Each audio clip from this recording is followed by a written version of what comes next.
Each and every one of you has the power to change the world. You're listening to a superhero-style recruitment campaign to entice people to become accountants. It's time to make epic things happen. It's a constant struggle for a profession that touches everyone's lives. Pretty much every company in New Zealand, government agencies, not-for-profits, basically anything you can think of. So they touch everything, don't they? They touch everything in a way. And makes lots of money. Potentially $2.5 billion between the country's largest dozen firms. But as this year's NBR Accountants series has discovered, even this bulletproof sector is going through some tough times.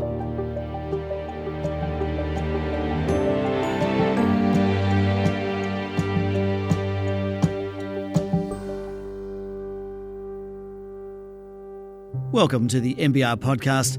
I'm your host, Simon Shepherd.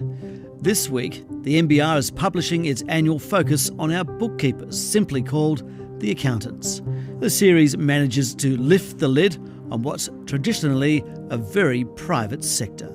It's a sector that sort of touches everything, particularly in business, but also government and other industries as well. That sort of is always there in the background, but never really at the front of things. NBR co-editor Hamish McNichol is the driving force behind The Accountants, which is now in its fourth year. Collectively, the accounting industry in New Zealand employs thousands and thousands of people. It's often a pathway for graduates out of university. Some of the bigger firms take in hundreds of grads every year. But they're also generating, billions of dollars collectively, advising pretty much every company in New Zealand, government agencies, not-for-profits, basically anything you can think of. So they touch everything, don't they? They touch everything in a way. And in New Zealand especially, they've never really had the spotlight put back on themselves. They're very happy to sort of come out and talk about new regulations, things happening in tax, stuff like that. But very rarely do they actually talk about how their own businesses are going as well. And so, isn't that how they like it?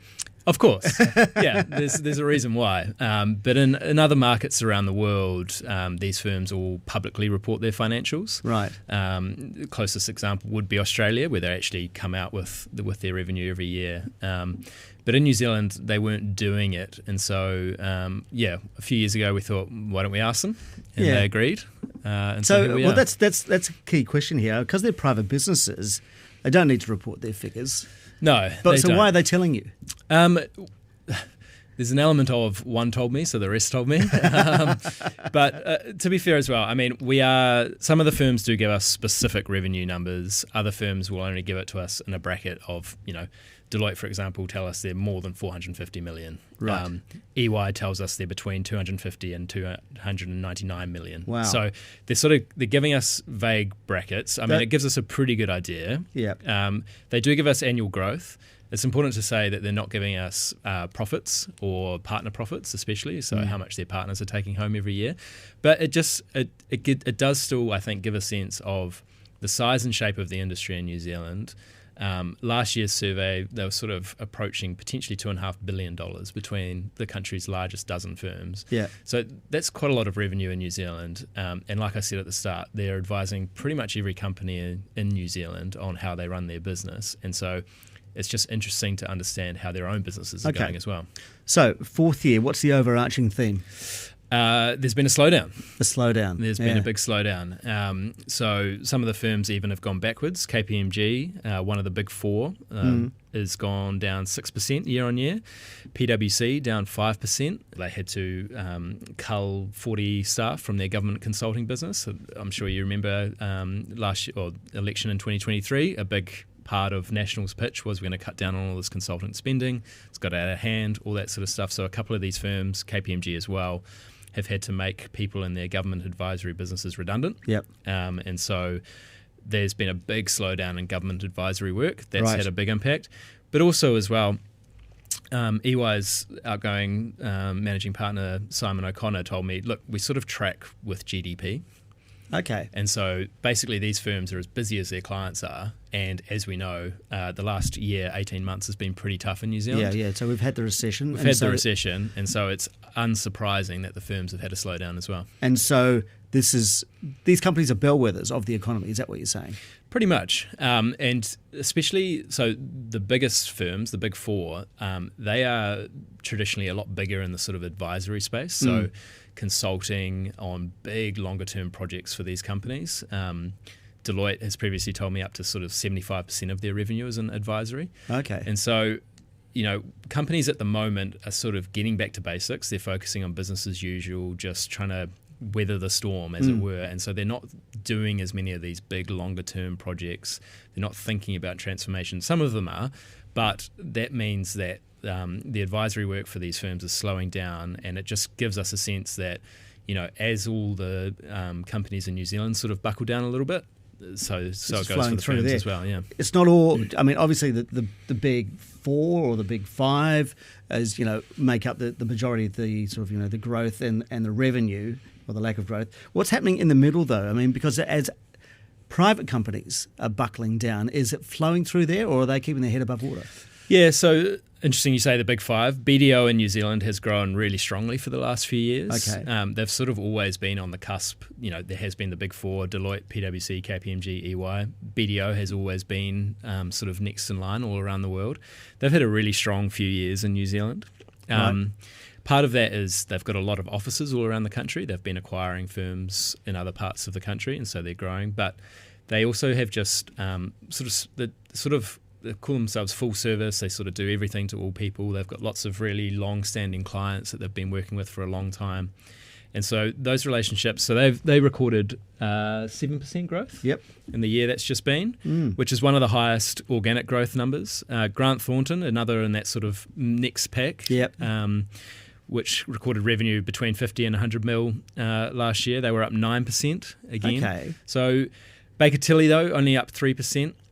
But they sort of, all these firms tell me that their clients have, they definitely slowed down last year, but they're still, some of them are in a position where they're thinking about, okay, now is actually the time to strike. Yep. And so a lot of the firms are saying some of our clients have been doing sort of due diligence on potential mergers, stuff like that. So the deals might not have come yet. They might not have actually gone and done these big transactions, but there's a sense that in the next, say, 6 months, we might start to see some of that come through. And also, just in that range, there's a company here called, I've never heard of them, Moore Markhams, and they're up almost 25% in terms of growth. I mean, their revenue is $40 million. Would you call them a middle-size or a lower middle-size company? They're sort of low middle-size. Yeah. That is, again, because of an acquisition. Okay. And so particularly when you're at the smaller end of town, if you acquire just another couple of partners in an office somewhere else around the country, that's going to have a big impact on your revenue. And so that's not all organic growth, but they have told us that they've had a pretty good year as well.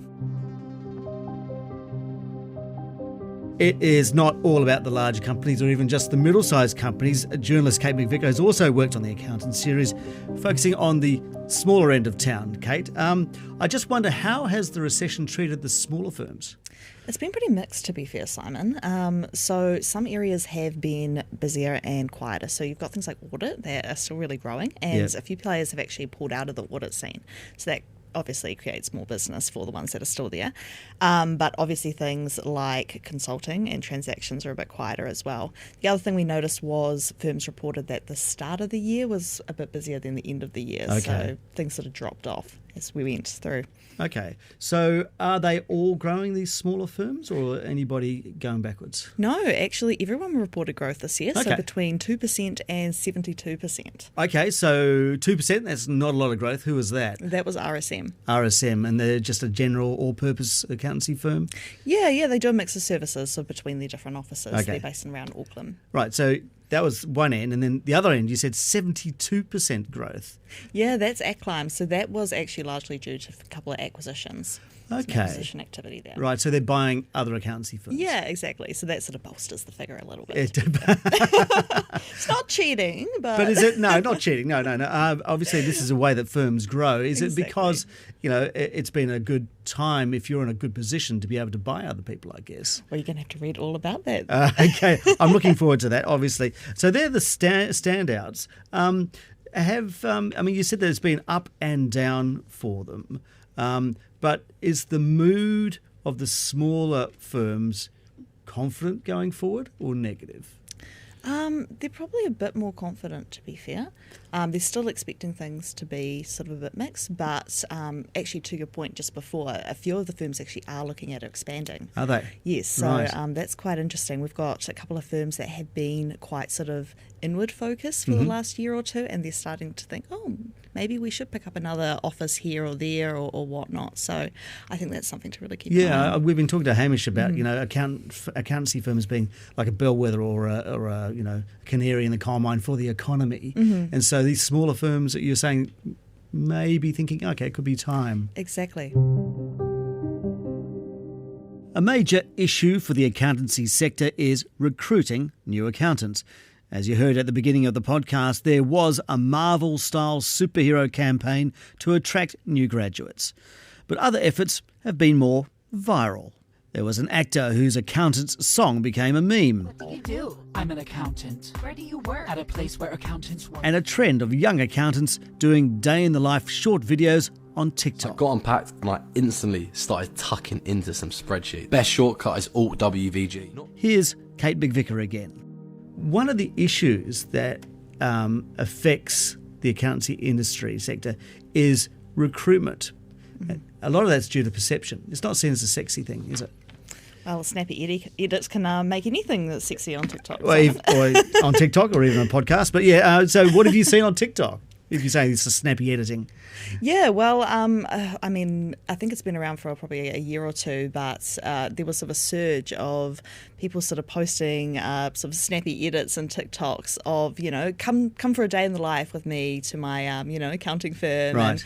and, come to my first day of my job with me and things like that. So you've got people going into PwC or EY and offices like that and sort of showing, their onboarding and stuff like that. And things like going out with the new grads as well and stuff. So I think it's a really interesting marketing technique, to be honest. Right. It does tend to involve probably the big four and some of the bigger firms rather than the small end of town. But I think it's really interesting in terms of perception. There's a lot of young people who might not know what an accountant does. They might think it's sort of a guy in a stuffy office, behind a computer and all this. And this might sort of encourage maybe a few more people to think beyond that. Well, obviously they're targeting, the young grad sort of demographic with that. But I guess, is recruitment still an issue then? It is. So this year has been better for firms. In the past, it's really been quite a war for talent. Yeah. But this year they are reporting that things are a bit looser. They're able to get a few more quality candidates coming through and all of that. The issue will be probably in the more medium term. So Why is that? That's because there's just the numbers coming through the universities is really down. Is it? Yeah, Okay. yeah, So no. less people studying the accountancy discipline. Exactly. And people even getting dissuaded from high school. Dissuaded from high school? Yeah, so career advisors and things saying, don't go into accounting. AI is going to take over that. Okay, is there a fear about AI just going off and doing all the figures for everybody? Exactly, and that's something that a few of the firms are actually really concerned about. So, yeah, I mean, things are better at the moment, but I don't think it's the end of this conversation. One more conversation about conditions. There has been, accountancy has traditionally over the decades been a male-dominated discipline, hasn't it? Mm-hmm. And so that's sort of led to a gender pay gap. Is that still an issue within the sector? I mean, it's still a man's world, Simon. So the general pay gap is about 8 or 9% between men and women in New Zealand. Mm-hmm. Is it an issue in the accountancy sector?